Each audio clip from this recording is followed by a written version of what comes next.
Hello, my dear friends. Welcome to IAC. Welcome to the Hindu Editorial Analysis Vocabulary Enrichment. మనం ఈరోజు 23rd ఫిబ్రవరి ఫ్రైడేకి సంబంధించినటువంటి కంటెంట్ని curate చేసి మీ ముందు తీసుకురావడం జరిగింది. సో మనం ఆల్రెడీ నిన్న ఇచ్చినటువంటి అసైన్మెంట్ ఆఫ్ ద డేగా ఇచ్చిన అసైన్మెంట్ సొల్యూషన్తో మన సెషన్ని స్టార్ట్ చేయబోతున్నాం. దాంతోపాటుగా vocabulary editorial and revision. So వీటికి సంబంధించినటువంటి విషయాలను కూడా మనం చూడబోతున్నాం. Right, so let's start our session with assignment solution. ఒకసారి ఏమి ఇచ్చామో గుర్తుందమ్మా? Verb noun form revamp. Okay, revamp అన్నాడు. ఓకే, అది జనరల్గా ఇక్కడ ఇచ్చిన వర్డ్ వర్బ్ అంటున్నాడు, దానికి సంబంధించినటువంటి నౌన్ ఫామ్ ఉందంటున్నాడు. రీవ్యాంప్, రెనోవేట్ అనే మీనింగ్ వచ్చే పదాలు. రైట్, సో దీన్ని ఏమంటామంటే REFUR, రీఫర్బిష్. దీని నౌన్ ఫామ్ ఏమవుతుందమ్మా? రీఫర్బిష్మెంట్. ఇది మనకి నౌన్ ఫామ్ అవుతుంది, రీఫర్బిష్మెంట్. ఓకే, రీఫర్బిష్ అనే వర్బ్కి MANT అనే సఫిక్స్ని యాడ్ చేయడం వల్ల దట్ హ్యాస్ బికమ్ నౌన్. తర్వాత ఏమంటాడమ్మా? This increase private sector participation. చూసారా, ప్రైవేట్ సెక్టార్ పార్టిసిపేషన్. సో ఇది ఏమవుతుంది? యాడ్జెక్టివ్ అవ్వాలి. ఇంక్రీజ్డ్ ప్రైవేట్ సెక్టార్ పార్టిసిపేషన్, ఇది noun clause. Would help to generate, noun clause అంటున్నాను, sorry noun phrase. Okay, would help to generate employment. చూసారా, comma వచ్చిందంటే అర్థం ఏంటమ్మా? So they are different clauses, అంటే అవన్నీ ఒకలాగే ఉండాలి. V1 generate, enable, V1 and made అన్నాడు. ఇది ఏమైంది? V2 అయిపోయింది, మేక్. ఓకే, టెన్స్ కన్సిస్టెన్సీ అని చెప్పుకోవచ్చు. ప్యారలిజంని అవాయిడ్ చేస్తున్నట్టుగా ఉంది, వైలేట్ చేస్తున్నట్టుగా. Okay, make the sector. So it have to make the sector.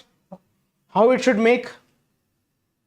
It should make the sector dash, అంటే ఇక్కడ యాడ్జెక్టివ్ రావాలి. సెల్ఫ్ రిలయంట్, ఎందుకంటే సెల్ఫ్ రిలయన్స్ అనేది noun. Right, make the sector, సెక్టార్ని ఎలా చేయాలి, ఏ విధంగా చేయాలి. సో యాడ్జెక్టివ్ అక్కడ మిస్ అయింది. సో సెల్ఫ్ రిలయంట్ అనే ఒక పదాన్ని అక్కడ మనం పెట్టాలి.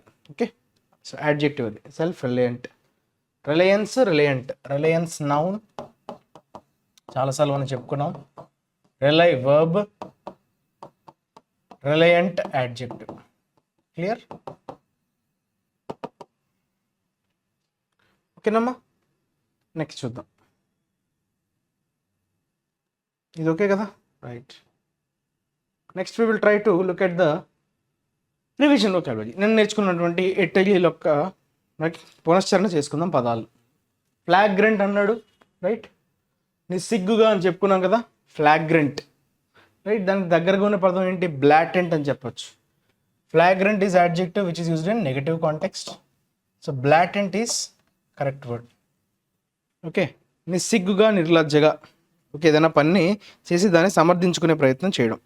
రైట్, దానికే గ్లేరింగ్ అని కూడా చెప్పొచ్చు కదా, glaring.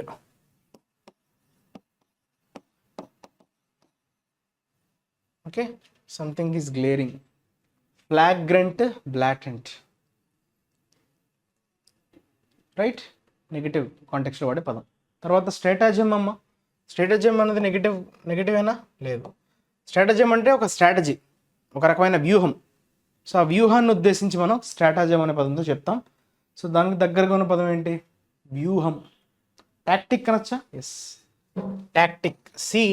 Tactic will be your correct answer. So దానికి దగ్గరగా ఉండే వర్డ్స్ ఏంటి? స్కీము, ప్లాన్, మెనూవర్ అని చెప్పచ్చు. స్కీమ్ అనొచ్చమ్మా, ప్లాన్ అని చెప్పచ్చు, మెనూవర్ అంటే ఏదో ఒక కాన్స్పిరసీ లాగా, trying to strategise something. Right, strategy. ఎవరినైనా దెబ్బ కొట్టడానికి మీరు వేసేటువంటి పన్నాగం అంటారు చూసారా, స్ట్రాటజమ్. ఓకే, వ్యూహం, పన్నాగం ఆ సెన్స్లో వాడతాం.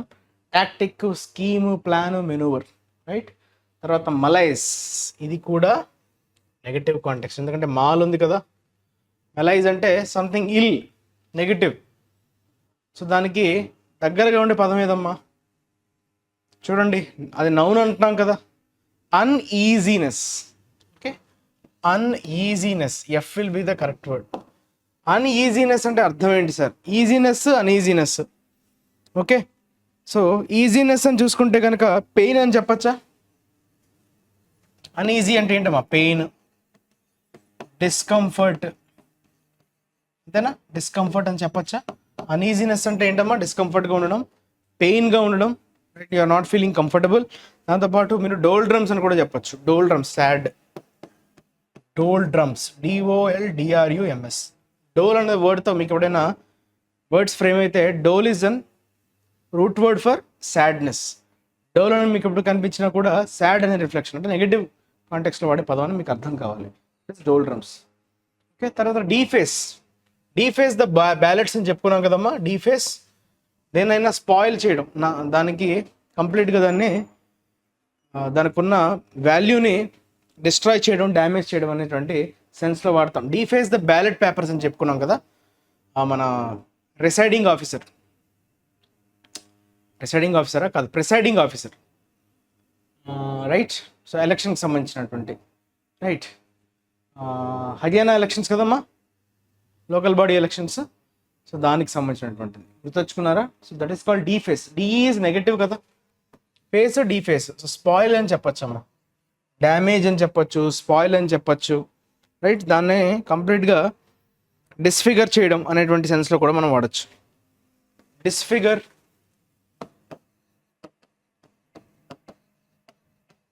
స్పాయిల్, ఓకే, వ్యాండలైజ్, ఓకే, ఇవన్నీ కూడా వర్బ్స్. ఇంకేమైనా వర్డ్స్ ఉన్నాయా అంటే? Damage, okay, damage.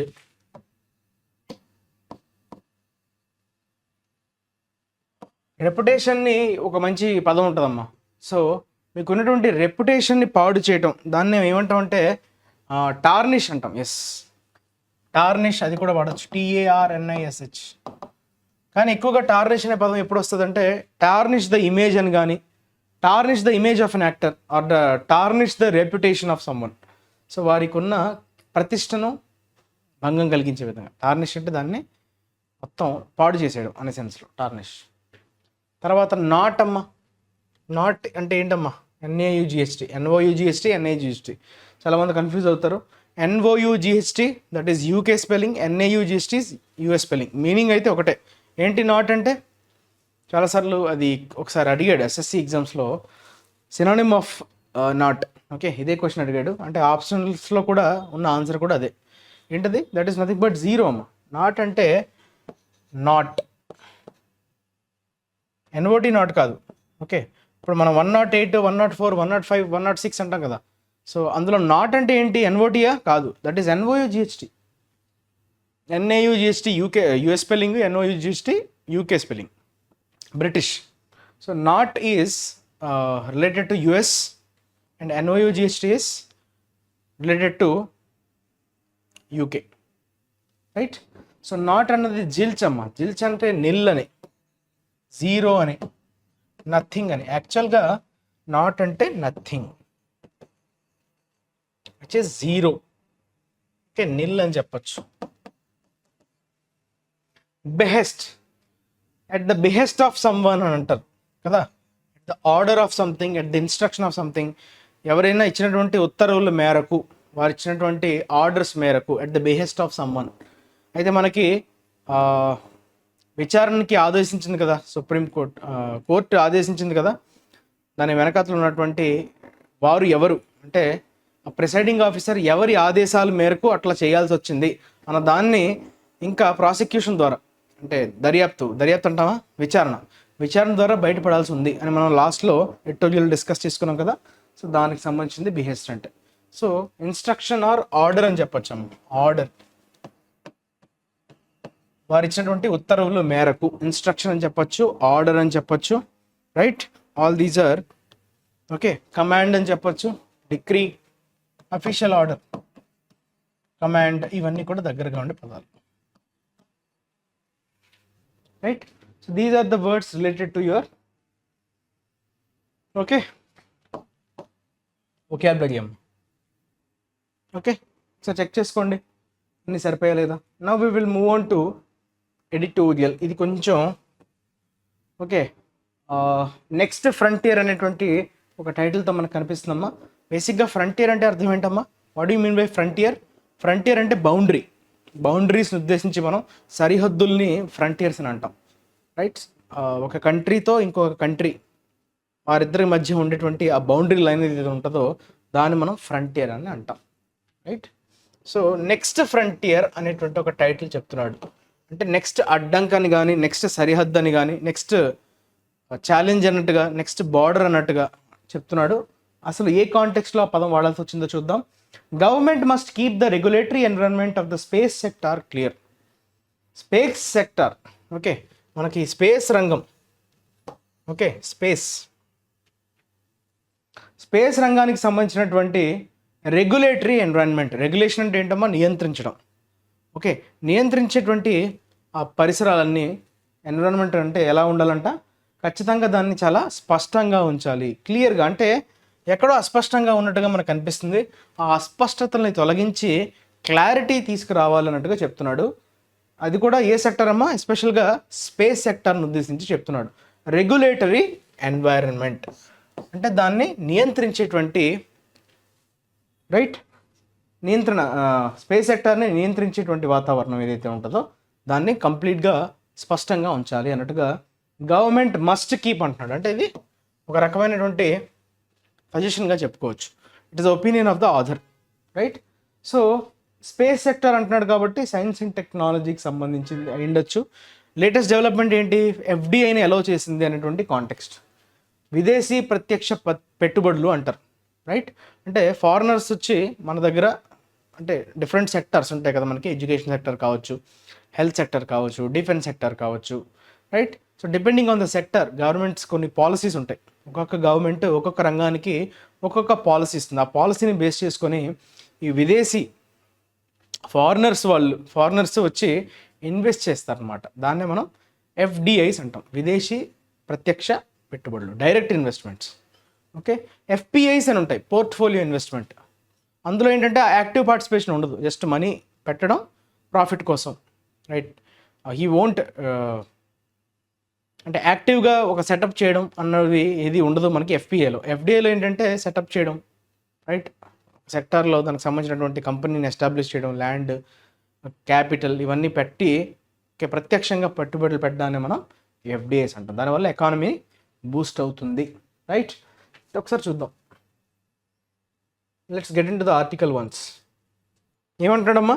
Space used to be the final frontier but its increasing exploration has change that, replacing a romantic notion with the narratives with financial, socio economic and geo political implications. Okay, space అన్నది ఒక రకంగా final frontier, final boundary, final limit. Frontier అంటే boundary అని చెప్పుకున్నాం కదా, final ఫ్రంటియర్గా ఉండింది. కాకపోతే రోజు రోజుకి దాని యొక్క ఎక్స్ప్లోరేషన్ అనేది పెరిగిపోవటం వల్ల, ఎక్స్ప్లోరేషన్ అంటే కొత్త కొత్త విషయాలు దాని నుంచి బయటపడటం వల్ల ఏమవుతుందంటే హ్యాస్ చేంజ్డ్ దట్, అంటే ఆ బౌండరీ లైన్ అనేది మెల్లమెల్లగా ఏమవుతుంది? ఫైనల్ అవ్వట్లా, ఇంకా రీప్లేస్ అవబోతుందంట. దేంతో రీప్లేస్ అవుతుంది? Romantic notion with narratives. Narratives అంటే డిఫరెంట్ ఓకే అంశాలు, నెరేటివ్స్. దేనికి సంబంధించినవమ్మా? Financial, socio economic and geo political implications. So వీటి ఇంప్లికేషన్స్ వల్ల ఆ ఫైనల్ ఫ్రంటియర్ దేనికి సంబంధించింది? స్పేస్కి సంబంధించినటువంటి ఫ్రంటియర్ అనేది మారుతూ వస్తుంది, చేంజ్ చేస్తూ వస్తుంది because of the increasing exploration. రోజు రోజుకి దాని మీద ఎక్స్ప్లోరేషన్ అంటే అర్థం ఏంటమ్మా? తెలియని విషయాల్ని తెలుసుకుంటూ పోవడం, దాని గురించి ఎక్స్ప్లోర్ చేయడం అనే సెన్స్లో మనం ఇంక్రీజింగ్ ఎక్స్ప్లోరేషన్ అనే పదాన్ని వాడటం జరిగింది, ఓకే. సో ఏమంటున్నాడు? జియో పొలిటికల్ ఇంప్లికేషన్స్ అంటే అర్థం ఏంటి? కాన్సిక్వెన్సెస్ అంటాం, పర్యవసానాలు కదా. సో సోషియో ఎకానమిక్ అంటున్నాడు, ఫినాన్షియల్ అంటున్నాడు, జియో పొలిటికల్ అంటే గ్లోబ్ మొత్తంలో జరిగేటువంటి డెవలప్మెంట్స్, పొలిటికల్ డెవలప్మెంట్స్. ఒకరు తీసుకున్నటువంటి డెసిషన్ వల్ల వేరే మొత్తం గ్లోబ్ ఎక్కట్లా, okay, how it will have the effect అన్నది geo political implications. Space technologies and space flight are expensive, risky endeavors that only national agencies were suited to engage in for decades. ఏమంటున్నాడమ్మా? అది చాలా మనీతో కూడుకున్నది, చాలా expensive అనమాట. So అందులో పెట్టుబడులు పెట్టాలంటే నార్మల్గా ఒక ప్రైవేట్ ఇండివిజువల్ వల్ల సాధ్యం కాని పని. ఎందుకమ్మా? Because they are expensive. ఒకటి చాలా మనీతో కూడుకున్నది, రెండు చాలా risky.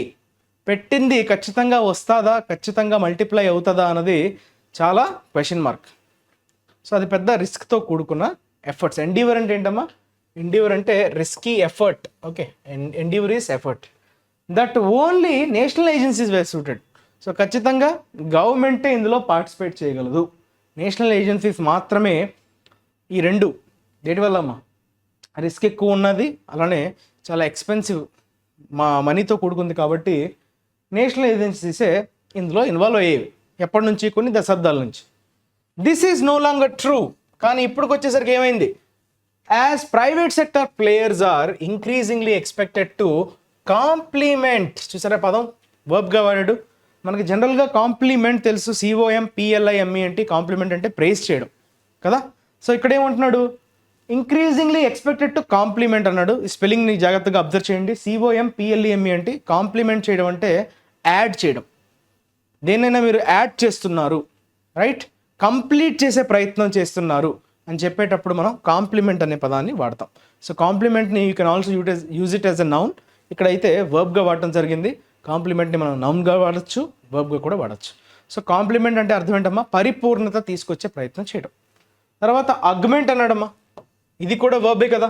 Expected to complement, augment and or lead the way by identifying market opportunities and innovating rapidly. So augment అంటే ఇంక్రీజ్ అనమాట, ఎన్హాన్స్ అనే మీనింగ్ వస్తుంది. మరింత విస్తరించడం అనే సెన్స్లో వాడతాం. మరింత పెంచడం, ఇంక్రీజ్ చేయడం, రైట్, ఆ సెన్స్లో మనం అగ్మెంట్ అనే పదాన్ని వాడతాం. And or lead the way by identifying market opportunities and innovating rapidly. ఫాస్ట్గా ఇన్నోవేట్ చేయడం, కొత్త కొత్త విషయాల్ని చాలా త్వరగా ఆచరించి, రైట్, మార్కెట్ ఆపర్చునిటీస్ని గెయిన్ చేసేటువంటి ప్రయత్నం చేయడం. ఎవరమ్మా? మన private sector players, private sector investors అనమాట. ఇక్కడ ప్లేయర్స్ అంటే ఇన్వెస్టర్స్ అనే మీనింగ్ మనకి వస్తుంది, right. India started on this path in 2020 with state-lead reforms that opened its space sector to private companies, then releasing the geospatial guidelines and later the Indian Space Policy, creating the Indian National Space Promotion and Authorization Center, and passing the Telecommunications Act 2023 that among other departures from the Indian Telegraph Act 1885 provided for satellite broadband services. చూసారా, ఇదంతా evolution అనమాట. ఎలా evolve అవ్వడం start అయింది అన్నది మనకి గుర్తు చేసే ప్రయత్నం చేస్తున్నాడు. ఫస్ట్ 2020లో జరిగిందమ్మా. ఏం జరిగింది? State lead reforms. సో మనం తీసుకొచ్చినటువంటి కొన్ని మార్పులు, రైట్, స్టేట్ ఆధ్వర్యంలో జరిగినటువంటి కొన్ని రిఫార్మ్స్, సంస్కరణలు. ఏంట సంస్కరణలు? That opened it space sector to private companies. Private కంపెనీస్కి స్పేస్ సెక్టర్ పరిమితం అయ్యేది కాదు కదా, ఎప్పుడు గవర్నమెంట్ ఇన్వాల్వ్ అయ్యేది. సో ప్రైవేట్ కంపెనీస్ కూడా, ప్రైవేట్ ప్లేయర్స్ కూడా ఎంటర్ అయ్యేటట్లు చేసింది మనకి 2020. అప్పుడు స్టార్ట్ అయిందనమాట పాత్. కొన్ని మార్పులు తీసుకొచ్చాం, కొన్ని సంస్కరణలు తీసుకొచ్చాం. దాంతో స్పేస్ సెక్టర్ అన్నది ప్రైవేట్ కంపెనీస్కి ఓపెన్ అయింది. Then releasing the geospatial guidelines. Guidelines అంటే ఏంటమ్మా? మార్గదర్శకాలు. కొన్ని మార్గదర్శకాలని జారీ చేయడం జరిగింది. దాని తర్వాత ఇండియన్ స్పేస్ పాలసీని కూడా క్లియర్గా మెన్షన్ చేయడం జరిగింది. Creating the Indian national space promotion and authorisation centre. So ఆ ఇండియన్ స్పేస్ పాలసీ పాస్ చేయడం వల్ల ఈ INSPAC, ఇక్కడ చూసారా దీని యాక్రోనిమ్ చూడండి, Indian national space promotion and authorisation centre అంటారు దీన్ని. ఇది నెలకొల్పడానికి అది దోహదపడింది Indian space policy. And passing the telecommunication act 2023 that among other departures from the Indian telegraph act. Indian telegraph act 1985 provided for satellite broadband services. శాటిలైట్కి సంబంధించినటువంటి broadband సర్వీసెస్ని మనం వాడుకోవడానికి సిద్ధమైపోయాం, right. We were able to access the broadband services through satellites. ఆ స్టేజ్కి ఎదిగామన్నమాట. On February 21st, the government opened the door to 100% foreign direct investments in the manufacturing and of components and systems for satellites, ground segment and user segment. చూసారా? So ఇది main news అమ్మా. February 21st ఏం జరిగింది? ప్రభుత్వం తలుపుల్ని తెరిచింది. దేనికి? 100% FDI, విదేశీ ప్రత్యక్ష పెట్టుబడులు. ఫారెన్ కంపెనీస్ వచ్చి మన కంట్రీలో ఇన్వెస్ట్ చేస్తాయి, అది కూడా స్పేస్ సెక్టార్లో. అదే కదా అంటున్నాడు, మ్యానుఫ్యాక్చరింగ్ ఆఫ్ కాంపోనెంట్స్. సో ఎటువంటి కాంపోనెంట్స్ని మ్యానుఫ్యాక్చర్ చేయడం కావచ్చు, లేదంటే శాటిలైట్స్కి కావాల్సినటువంటి సబ్ సిస్టమ్స్ ఉంటాయి కదా, సో వాటిని మ్యానుఫ్యాక్చర్ చేయడంలో కావచ్చు. Ground segment and user segment. So వీటికి సంబంధించినటువంటి మ్యానుఫ్యాక్చరింగ్ అంతా చేయడానికి 100% FDI అనేది ప్రభుత్వం అలౌ చేసింది. ఓపెన్ ది డోర్ అంటే అలౌ చేయడం అనే సెన్స్లో వాడతాం. రైట్, వెల్కమ్ చేసింది, రైట్ అనే సెన్స్లో చెప్పచ్చు. Up to 74% in satellite manufacturing operations and data products and up to 49% in launch vehicles, space ports and their corresponding systems. Right, so satellite manufacturing వరకు వస్తే కనుక 74% అలౌ చేస్తుంది. అలానే 49% దేనికమ్మా? లాంచ్ వెహికల్స్కి, స్పేస్ పోర్ట్స్కి అండ్ దెన్ కరస్పాండింగ్ వాటికి సంబంధించినటువంటి సిస్టమ్స్ మీద 49% అనేది అలౌ చేసింది FDI. As such, by stepping out of the way and allowing substantial FDI by the automatic route, the government has taken the logical next step in spurring the contributions of private space flight operators, technology developers and application designers to the national space economy in line with the ambitions outlined in the space policy. Space policy గురించి చెప్పాడు కదా. Indian space policy అనేది మన విధానం. Space పాలసీలో మనం అవలంబించాల్సినటువంటి విధానం, that is nothing but your space policy. Stepping out of the way and allowing. Substantial అంటే గణనీయమైన. సబ్స్టాన్షియల్ అంటే అర్థం ఏంటమ్మా? అంటే సమ్ కన్సిడరబుల్ అమౌంట్. మంచి నెంబర్. మోర్ ఇన్ నెంబర్ అని చెప్పొచ్చు. FDI via the automatic route. 2 routes ఉంటాయి, గవర్నమెంట్ రూట్ అని ఒకటి, ఆటోమేటిక్ రూట్ అని. సో ఆటోమేటిక్ రూట్ ద్వారా అలౌ చేశారు FDIని. The government has taken the logical next step. ఖచ్చితంగా గవర్నమెంట్ అయితే ఒక లాజికల్ స్టెప్పే తీసుకోవాలని మనం చెప్పుకోవచ్చు. ఇన్ స్పరింగ్ అంటే మీనింగ్ అమ్మా ఇంక్రీజింగ్. స్పర్ ద గ్రోత్ అంటే ఇంక్రీజ్ అనే మీనింగ్ వస్తుంది. Spurring the contributions of private space flight operators, technology developers. So వారందరి కాంట్రిబ్యూషన్స్ని పెంచే విధంగా ఒక మంచి లాజికల్ స్టెప్ అయితే గవర్నమెంట్ తీసుకుంది. And application designers to the national space economy. So national space రంగానికి సంబంధించినటువంటి ఎకానమీకి వీరి యొక్క కాంట్రిబ్యూషన్స్ అన్నవి పెంచే విధంగా గవర్నమెంట్ యొక్క స్టెప్ చాలా లాజికల్గా ఉంది. అది కూడా ఎలా ఉంది? ఇన్ లైన్ విత్ అంటున్నాడు, అంటే దాంతో సమానంగా ఉంది. దేంతో సమానంగా? ఇన్ లైన్ విత్ అంటే ఏంటమ్మా?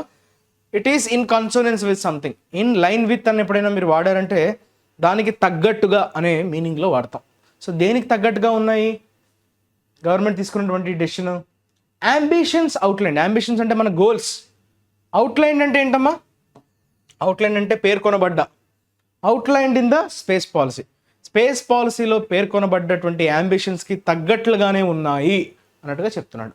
రైట్, ఇదంతా కొంచెం రైట్ టెలిగ్రాఫ్ యాక్ట్ అని, ఇన్స్పాక్ అని, ఇండియన్ స్పేస్ పాలసీ అని, జియోస్పేషియల్ గైడ్ లైన్స్ అని, ఇవన్నీ కొంచెం మనకి టెక్నాలజీకి సంబంధించినటువంటి టెర్మినాలజీ.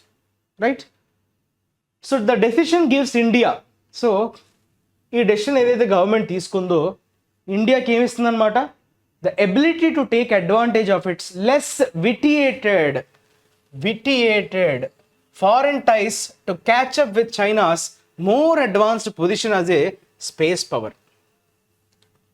మనకంతా ఫారెన్ టైస్ లేదు. కంపేర్ టు చైనా బాగా అడ్వాన్స్ పొజిషన్లో ఉంది ఈ విషయంలో. అంటే స్పేస్ సెక్టర్కి సంబంధించి అదొక స్పేస్ పవర్గా ఎదుగుతోంది కదా, మంచి పొజిషన్లో ఉంది, అడ్వాన్స్డ్ పొజిషన్లో ఉంది మనతో పోల్చుకుంటే. మనకైతే ఆ డిసడ్వాంటేజ్ ఉంది. సో ఇప్పుడు ఈ డెసిషన్ వల్ల ఖచ్చితంగా ఇండియా యొక్క సామర్థ్యం, ఎబిలిటీ అంటున్నాడు చూసారా, మన సామర్థ్యం దేన్ని అడ్వాంటేజ్ తీసుకోవడంలో అమ్మా? ఇట్స్ లెట్స్ విటియేటెడ్ ఫారెన్ టైస్ అన్నాడు. విటియేటెడ్ అంటే డిజాబుల్. దేన్నైనా డిజాబుల్ చేయడాన్ని మనం విటియేట్ అనే పదంతో చెప్తాం. VITIATE. విటియేట్ అంటే డ్యామేజ్ అనే మీనింగ్లో వాడతాం. Impair, right, damage or hurt అని చెప్పచ్చు, ఓకే, ఆర్ ఇంజూర్, హార్మ్ అనే సెన్స్లో వాడతాం. Of its less harm foreign ties to catch up with అంటే వాటిని అందుకోవడం. ఎవరు అందుకోవడంలో? చైనాని అందుకోవడంలో.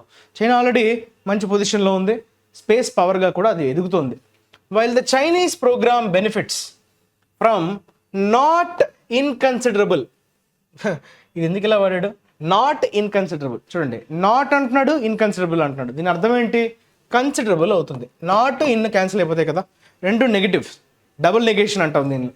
ఓకే, ఐఎమ్ నాట్ అన్కంఫర్టబుల్ అంటే అర్థం ఏంటి? ఐఎమ్ కంఫర్టబుల్ అనే కదా కదా. నాట్ అన్ఇంపార్టెంట్ అంటే ఇంపార్టెంట్ అలా. So from considerable private sector participation. Chinese programme యొక్క బెనిఫిట్ ఏంటమ్మా? చాలా వరకు. కన్సిడరబుల్ అంటే ఇందాక అనుకున్నాం కదా, గణనీయమైన, సబ్స్టాన్షియల్ అని చెప్పుకున్నాం కదా.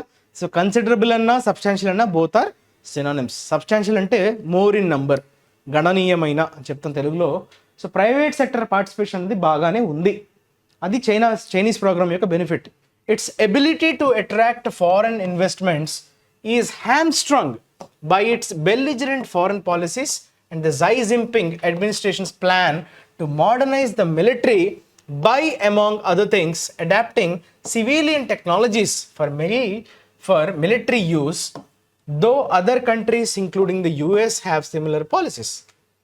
Okay, ఇక్కడ ఏమంటున్నానంటే its ability to attract foreign investments is hamstrung. ఈ పదం చాలా ఇంపార్టెంట్. హ్యామ్స్ట్రంగ్ అంటే ఇది నెగిటివ్ కాంటెక్స్లో వాడే వర్బ్గా వాడాడు కదమ్మా, V3 ఇది. ఓకే, ప్యాసివ్ వాయిస్లో ఉంది. Is హ్యామ్స్ట్రంగ్ by. హ్యామ్స్ట్రంగ్ అంటే నెగిటివ్ కాంటెక్స్లో వాడతాం, అంటే డిజాబుల్ అనే సెన్స్ వస్తుందమ్మా. హ్యాండిక్యాప్, క్రిపుల్ అనే మీనింగ్ వస్తుంది.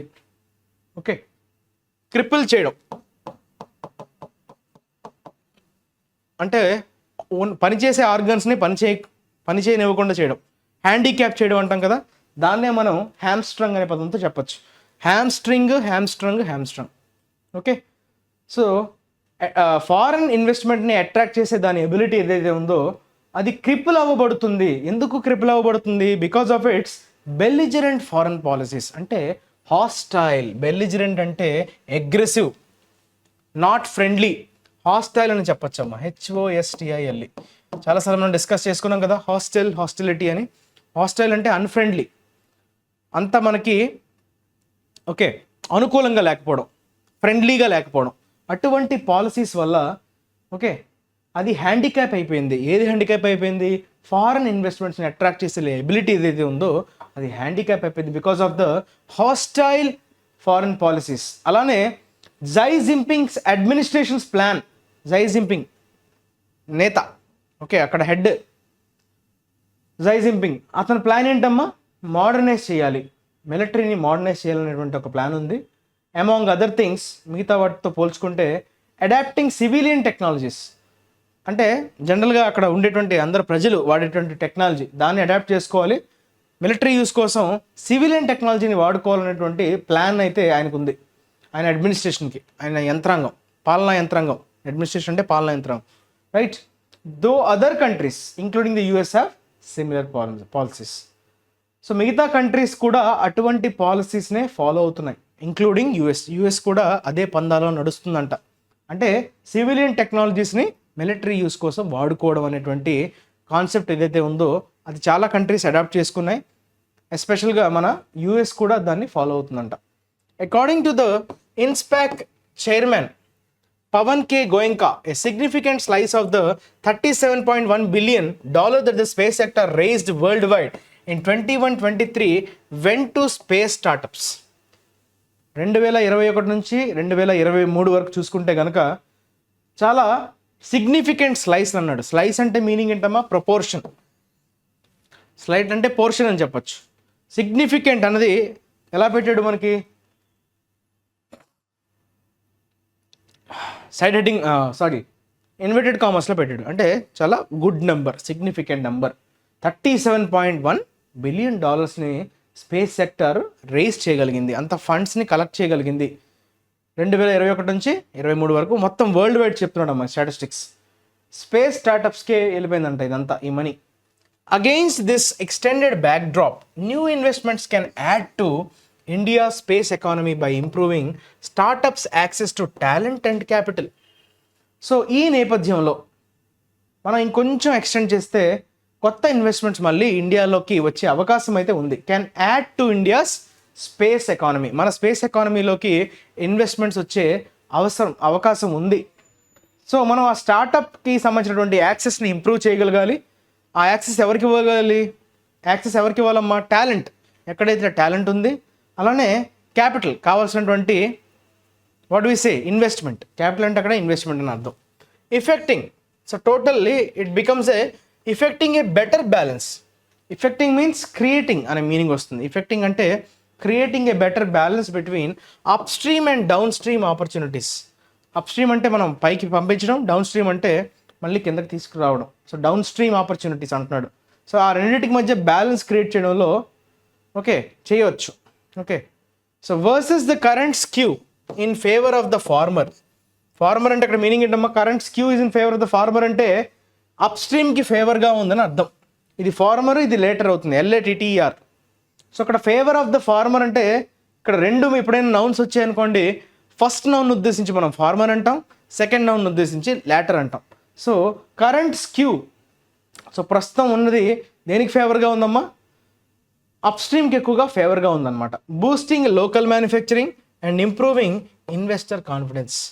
సో లోకల్ మ్యానుఫ్యాక్చరింగ్కి ఒక ఊతం ఇచ్చేలాగా ఉంది, అదేవిధంగా ఇన్వెస్టర్ యొక్క కాన్ఫిడెన్స్ని కూడా పెంచే విధంగా ఉంది. Finally to sustain these winds of change.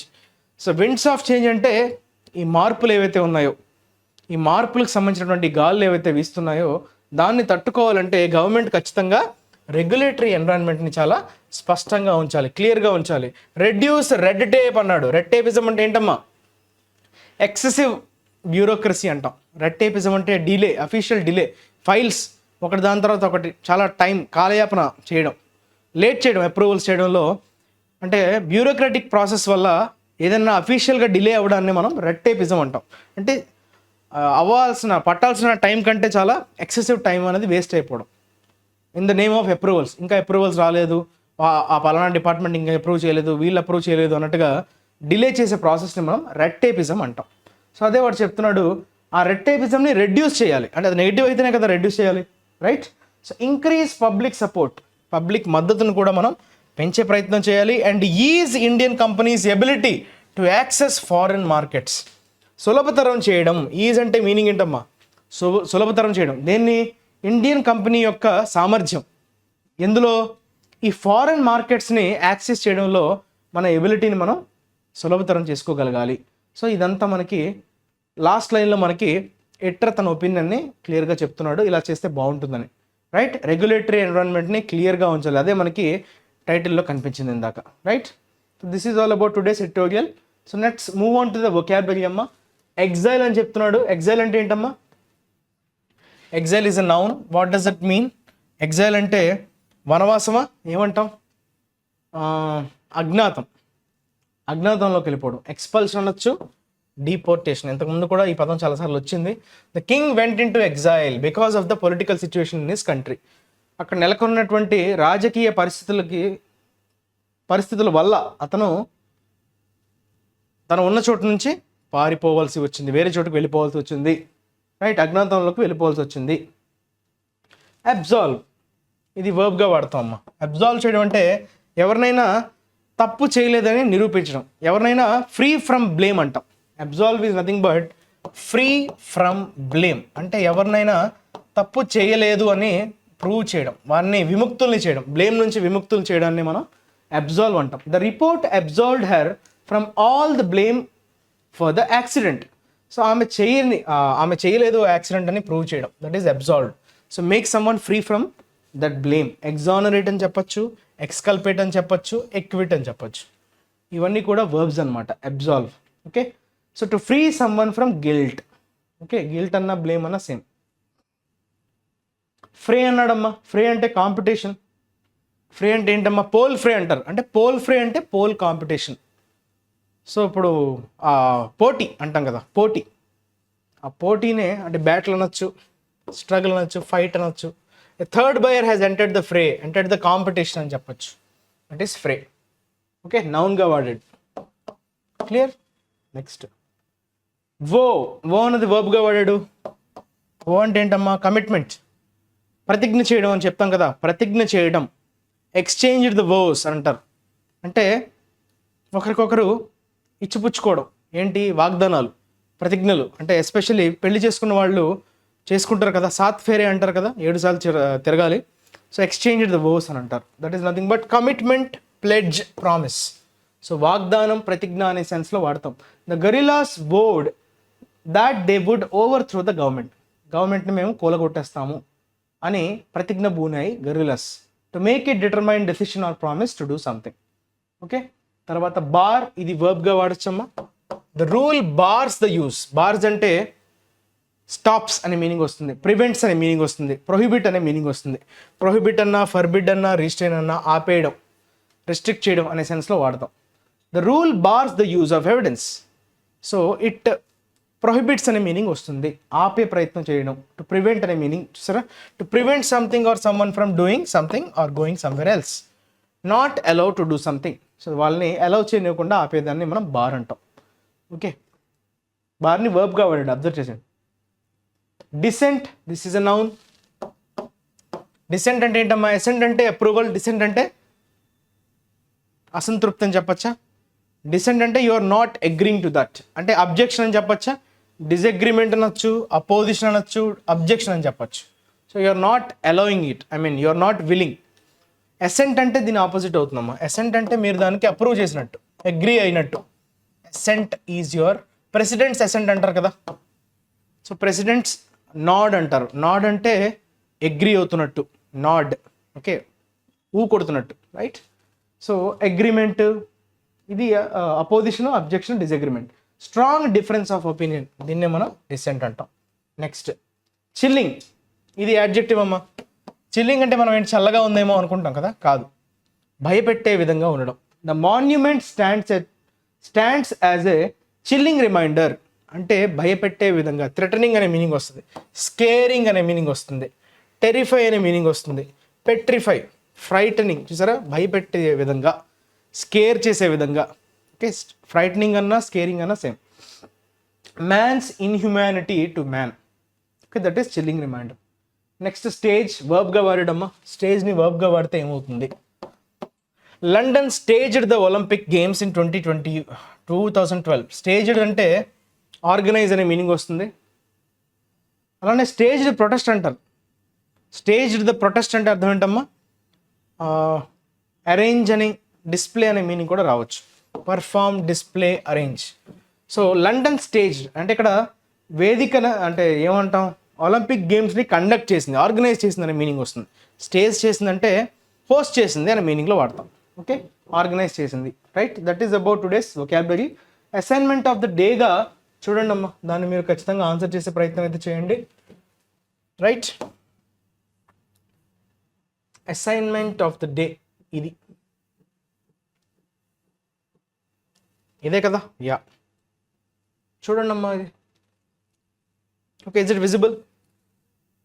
Yes. చూడండి క్వశ్చన్ ఏంటి ఇచ్చాడు చూడండి. 1 2 3 4 5 6 7 లెటర్డ్ వర్డ్. సారీ 6 అమ్మా, సారీ 6 లెటర్డ్ వర్డ్ కదా. Yes, it's a 6 lettered word. ఈ 6 లెటర్డ్ వర్డ్కి ఇచ్చినటువంటి క్లూస్ ఏంటి? అదొక నౌన్ అని చెప్తున్నాడు. Social environment of a person, దాన్ని ఉద్దేశించి ఏమంటాము అన్నది క్వశ్చన్. సో తర్వాత ఎర్రర్స్ పరంగా చూసుకుంటే national board for wild life has approval and elevated road on 9 corridors used by the animals of Kaziranga national park and tiger reserve usually during high floods. So దీనికి సంబంధించినటువంటి answers ఏవైతే మీకు అంటే ఎక్కడెక్కడ errors కనిపిస్తున్నాయో వాటిని ఐడెంటిఫై చేసి కమెంట్ సెక్షన్లో అయితే మెన్షన్ చేయండి. Okay, thank you for watching. Keep learning, keep enjoying, right? కొత్త విషయాలు నేర్చుకోండి, అలానే ఆనందించండి. వీడియోని ఖచ్చితంగా లైక్ చేయండి. అలానే ఛానల్ని సబ్స్క్రైబ్ చేయని వాళ్ళు ఛానల్ సబ్స్క్రైబ్ చేసుకోండి.